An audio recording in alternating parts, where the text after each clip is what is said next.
What if I told you that being magnetic has nothing to do with attracting everyone and everything to do with boldly and apologetically turning away the ones who were never meant for you? Everything we've ever been taught, every social cue we've ever picked up tells us the exact opposite. We're told to be agreeable, to be accommodating, to be nice, to fit in, smooth over rough edges, to be harmless. We're constantly striving to expand our circle, to be accepted by more people, to get more likes, more followers, more friends. And for so long, I bought into that too. I genuinely thought that the more universally liked I was, the more successful, the more fulfilled, the more magnetic I'd be. But hear me out, and I want you to really lean into this. What if all that effort to please everyone is actually making you less magnetic? What if it's diluting your unique essence, leaving you feeling drained, unheard, and ultimately invisible to the very people you're meant to connect with? The paradox is this: the more you repel, the more you attract. Not just anyone, but the right people, the people who truly see you, celebrate you. We're going to dive deep into why this seemingly backward idea is actually the secret to unlocking the most authentic, powerful, and yes, truly magnetic self. Prepare to have your perspective totally flipped, because by the end of this, you'll understand why saying no can be your biggest yes, and why being disliked by some is often the clearest sign you're doing something right. So let's define what we're even talking about here. When you hear magnetism, what pops into your head? For most of us, it's that effortlessly charming person, the one who walks into a room and everyone instantly gravitates towards them. They're usually witty, polite, seem to get along with everyone, and that is a form of attraction for sure. But that kind of broad, surface-level charm, while pleasant, often lacks depth. It's like a wide, shallow river. It touches many banks, but it doesn't run very deep. True magnetism isn't being universally appealing. It's authenticity. It's being so deeply and apologetically you that you naturally create a strong gravitational pull for those who align with your truth, and an equally natural, effortless push for those who don't. Think of it like a finely tuned radio frequency. When you broadcast your unique station clearly, only the radius tuned to your frequency will pick you up loud and clear. Everyone else will just hear static or nothing at all. And that's exactly what we want. Let's look at some examples to really drive this home. Take someone like Taylor Swift, one of the most successful artists of our time, and also one of the most debated. Her music, her image, the way she tells stories through lyrics, it's sharp, emotional, calculated, and deeply personal. And while millions adore her, connect with her honesty, her vulnerability, her ability to turn heartbreak into power, others will roll their eyes, call her manipulative, accuse her of playing the victim. But that's exactly the point. She's not trying to be neutral. She leans fully into her identity, her narrative, her style, and in doing so, she polarizes. And yet, her fans are fiercely loyal. They feel represented by her, protected by her, seen. The same goes for Kim Kardashian, arguably one of the most famous women on the planet and one of the most polarizing. People either idolize her as a business genius, a beauty icon, an icon of female power, or they mock her, judge her, dismiss her as superficial or famous for nothing. But that level of reaction, that intensity of love and criticism, that is magnetism. She doesn't shrink herself to please everyone. She builds her empire, owns her image, reinvents herself, and lets the world react however it wants, because people like her and people like Taylor know the truth. When you choose to be fully seen, you also choose to be misunderstood. And that's the price and the power of being magnetic. It's not just celebrities though. Think about the online space. You've probably seen those super niche YouTubers or TikTok creators.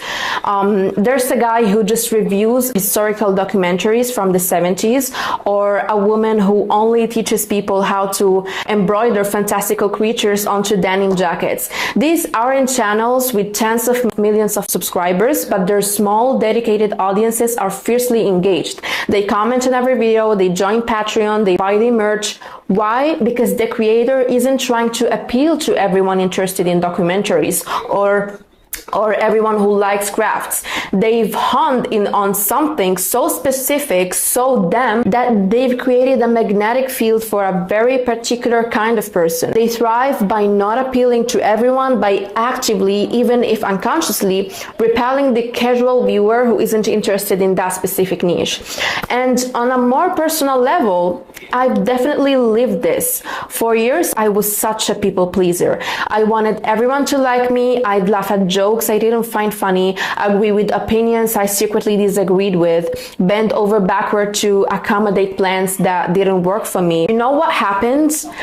I ended up feeling invisible. I was a chameleon, changing my colors to blend into every environment, and in doing so, I lost my own distinct shape. The friendships I had felt superficial, and I was constantly exhausted trying to keep up the.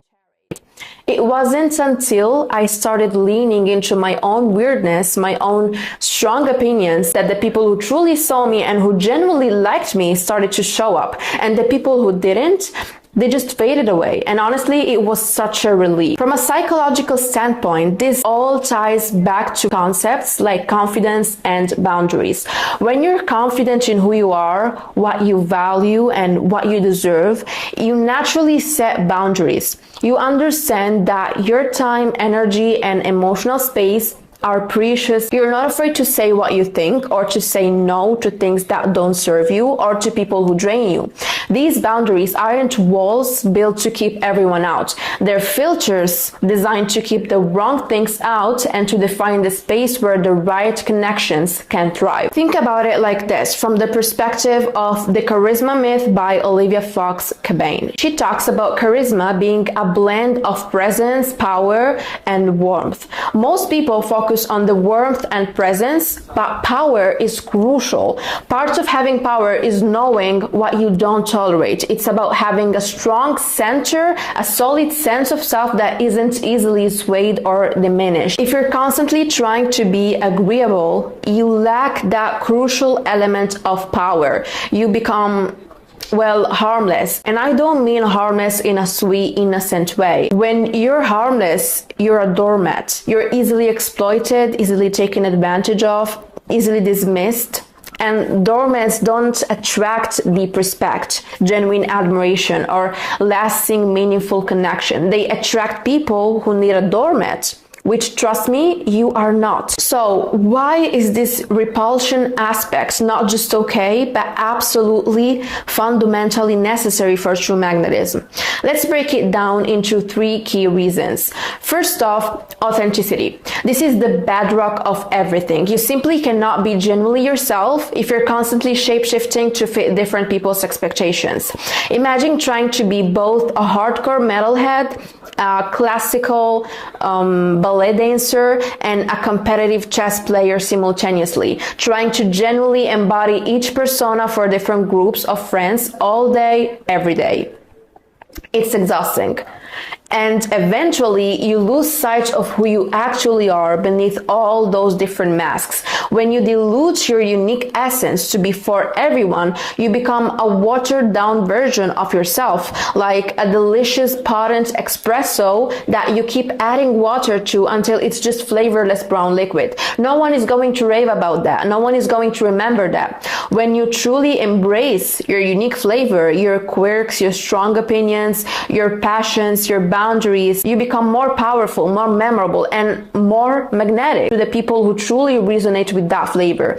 They taste your essence and they crave more. Secondly, and this is a massive one, is energy protection.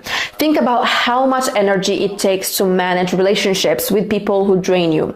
You know the ones, the constant complainers who never seek solutions, the emotional vampires who only call when they need something, the critics who find fault in everything you do, the friends who constantly bring negativity or drama into your life. It's not just mentally exhausting, it's physically draining. You leave interactions with them feeling zapped, resentful, and sometimes questioning your own worth. When you don't repel these draining forces, you're essentially leaving the door wide open for them to siphon off your vital energy. You're pouring your precious fuel into leaky buckets. But when you start to naturally or even intentionally repel these draining forces, By setting boundaries, by saying no, by simply creating distance, you free up an immense amount of mental, emotional, and even physical space.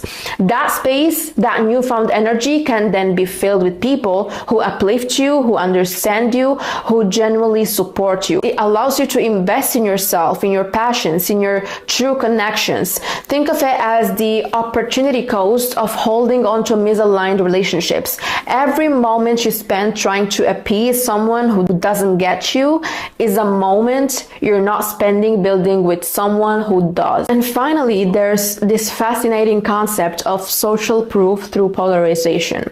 Think again about those brands or figures that people either passionately love or passionately hate. Apple, for example, their users are often fiercely loyal, almost evangelical in their devotion.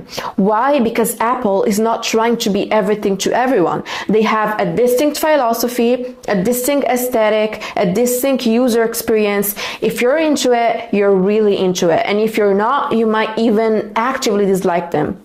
That strong loyalty among their fans comes precisely from the fact that Apple is not vanilla. They're a strong flavor. When you polarize, you create stronger loyalty among your true tribe because they feel like they're part of something special, something not everyone understands or appreciates. Your haters, in a weird way, actually confirm that you're doing something interesting, something with a pulse. If no one has a strong opinion about you either way, you're probably bland. Being disliked by some is often a sign that you have a strong enough flavor that people are actually tasting it. Let's revisit that visual metaphor of you as a magnet with all these different metal filings around you. When you're trying to be everything to everyone, you're like a weak magnet, vaguely waving over a pile of mixed materials. A few things might weakly cling, but nothing strong, nothing deliberate. But when you align yourself strongly, when you know what you're attracted to, your true connections, your passions, and what you're not, the negativity, the people pleasing, you automatically pick up all the little iron filings that are just right for you. They snap into place, creating a strong, cohesive whole. And just as powerfully, you effortlessly push away the ones that aren't a fit. You're not trying to force the wrong filings to stick. You're just being a clear, powerful magnet, and the right ones naturally come to you, while the wrong ones are repelled. It's an active, powerful process of discernment. Okay, so this all sounds great in theory, but how do you actually do it? How do you become this powerful, discerning magnet? It takes practice, self-awareness, and a little bit of courage. Step 1, stand for something. This is absolutely foundational. You can't repel what you don't define. What do you believe in? What are your core values? What are your non-negotiables in life? In relationships, in work? What are your opinions on things that truly matter to you, even if they're a little controversial or go against the grain? This is not being aggressive or argumentative for the sake of it. It's having a clear, articulated stance. How to find your stance? This requires self-reflection. Spend some time journaling. What genuinely excites you? What makes you angry or frustrated? What causes do you care about? What kind of world do you want to live in? For example, maybe you're super passionate about ethical consumerism and you're not afraid to share your thoughts on the impact of fast fashion. Some people might roll their eyes or even unfollow you, but others will absolutely connect with that passion, resonate with your values, and admire your conviction. If you're a content creator, this is your unique editorial voice. If you're in a friend group, it could be standing up for what's right, even if it's unpopular. This takes courage. Step 2, embrace rejection as redirection. This is probably the hardest step for many of us because we're wired to seek acceptance. But let me tell you, rejection is not failure. It's redirection. It's data. When I first started putting my creative work out into the world, I was terrified of criticism. I tried to make my content appeal to the widest audience possible, watering down my unique voice. And guess what? My engagement was lukewarm.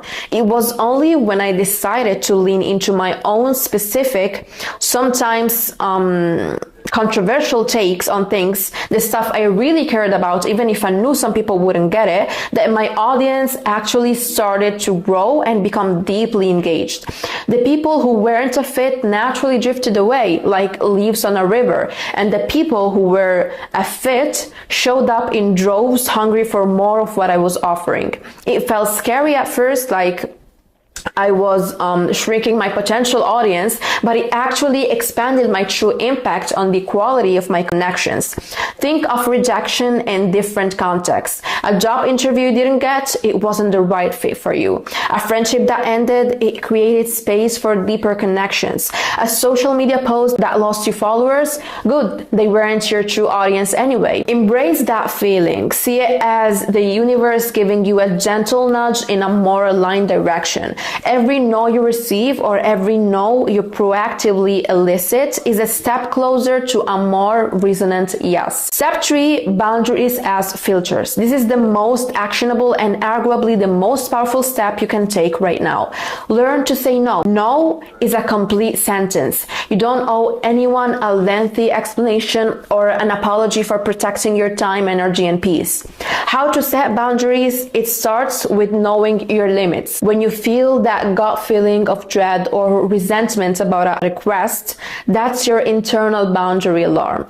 Then communicate it clearly, kindly, but firmly. Instead of, I'm so sorry, I really wish I could, but my cat just developed a strange allergy, or blah, blah, blah. Try, no, that doesn't work for me. Or, I appreciate the offer, but I'm not able to commit to that right now. Or, my capacity is full. You don't have to be aggressive. You can be calm and direct. Be prepared, because some people will respect it immediately, and they are your people. Others will push back, try to guilt trip you, or even get angry. These are the people who benefited from your lack of boundaries, and their reaction is not about you, it's about them losing their access to your unregulated resources. Their pushback confirms you're doing something right.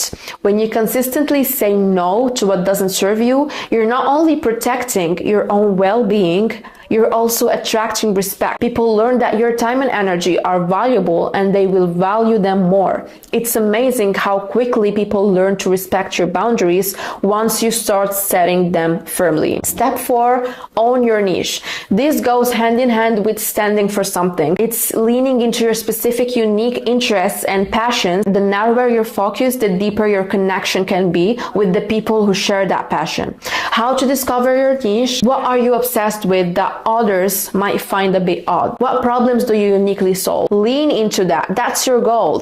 Think about the depth of connection versus the breadth. When you're super niche, you might not have millions of followers, but the followers you do have are incredibly dedicated. They'll comment on every post, they'll show up to your live streams, they'll buy your products, they'll feel a genuine connection because you're speaking directly to their specific interest. This is the famous 1000 True Fans concept by Kevin Kelly. He argues that an artist or creator needs only 1000 true fans to make a living. True fan is someone who will buy anything you produce, they will drive 200 miles to see you sing, they will buy the deluxe version of your stuff, they have a connection with you, and 1,000 of those fans are infinitely more valuable than 100,000 casual followers who might barely notice you exist. Owning your niche allows you to cultivate those true fans, those deeply aligned connections. What you need to understand is that scarcity creates value. Think about it. A mass-produced item is less valuable than a limited edition piece. Diamonds are valuable because they are rare. The same goes for your energy, your time, and your connections. It's far, far better to have 100 true fans, 100 people who genuinely understand, appreciate, and support you than 10,000 indifferent ones who barely know you exist. Isn't this just being arrogant or exclusive? Am I just going to turn into a snob? Absolutely not. This isn't about superiority or looking down on others. It's about knowing who you are and what you need to thrive. Authenticity is never arrogance. It's an act of self-love and and self-preservation. You're not shutting people out of spite. You're simply creating a clear boundary between what nurtures your soul and what doesn't. You're making space for your right people. Here's my final challenge for you, and it's a powerful one. Who are you willing to repel to attract your right people? What old habits, what draining relationships, what outdated beliefs are you ready to let go of to truly embrace your unique magnetic force? I want to hear from you in the comments below. This is a brave space, a space for growth and authenticity. Tell me what's someone or something you're proud to repel. Maybe it's people pleasing, maybe it's a toxic gossip, maybe it's a specific kind of negativity or a draining obligation. Share your commitment and let's create a community where we celebrate being unapologetically ourselves, even if it means not everyone gets us. You are so much more magnetic than you know. Go out there and radiate your true self. This is all for today. I hope you enjoyed this video, and yeah, see you in the next one. Bye.